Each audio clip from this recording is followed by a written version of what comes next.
Osmosis, back at it again. This time, breaking down Antifa-like tactics. All these riots have been starting out peacefully. Then they just get violent. Antifa-like tactics. Let's get into it. In many places, it appears the violence is planned, organized, and driven by anarchic and left extremist groups, far left extremist groups, using Antifa-like tactics, many of whom travel from outside the state to promote the violence. We must have law and order on our streets and in our communities, and it is the responsibility of the local and state leadership in the first instance to halt this violence.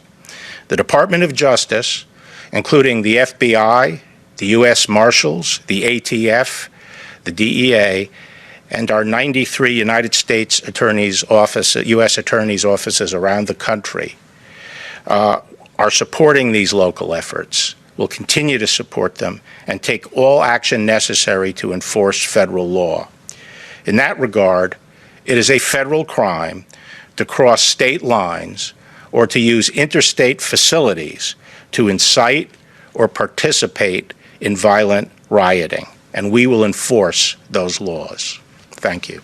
To confront police, they're angry, and we can't underscore, on the cursory level, you see the violence that is happening and unfolding right in front of our cameras.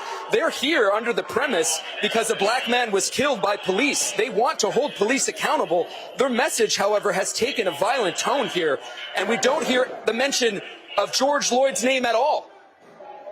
We just see the violence happening here in front of us. Well, this is a bizarre scene for people who aren't used to this.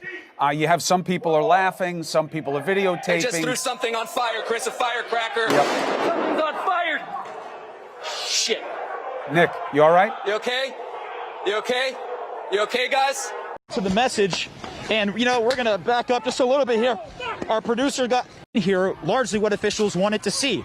That is peaceful protesting, trying to stick to the message. And we're gonna back up just a little bit here. Our producer got hit. All right, here largely what officials wanted to see. That is peaceful protesting, trying to stick to the message. And we're gonna back up just a little bit here. Our producer.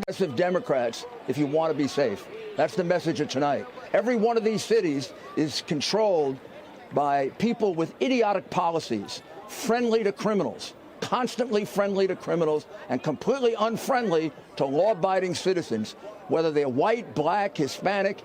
They are the worst thing that can happen to African-American communities, people like this, because they suffer more than anyone else. And what they've done for the last 20 or 30 years in these communities is outrageous. And a lot of these politicians who have run these communities, their families have become millionaires. They're also crooks, a lot of them.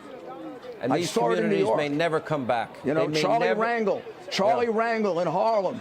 Charlie Rangel in Harlem all those years, he ends up a millionaire. And what happens to Harlem? Bernie and I have to clean it up. These are cops right here destroying everything. You're going to take the materials of us trying to peacefully protest? You are aggressive. And the police are taking the You are aggressive.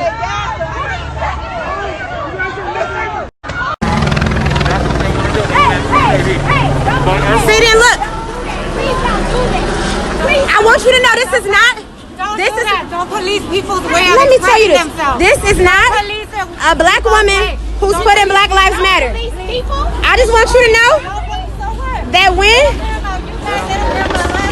Right, but y'all doing that for us, and we ain't asked you to do that. Listen. Don't spray stuff on here when they gonna blame black people for this, and black people didn't do it.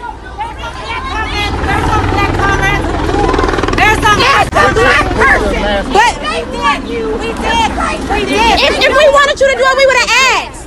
They not gonna show y'all faces when they see that on their building. They gonna blame that on us. Y'all are part of the problem. News come on, they gonna say we did that. We didn't do that.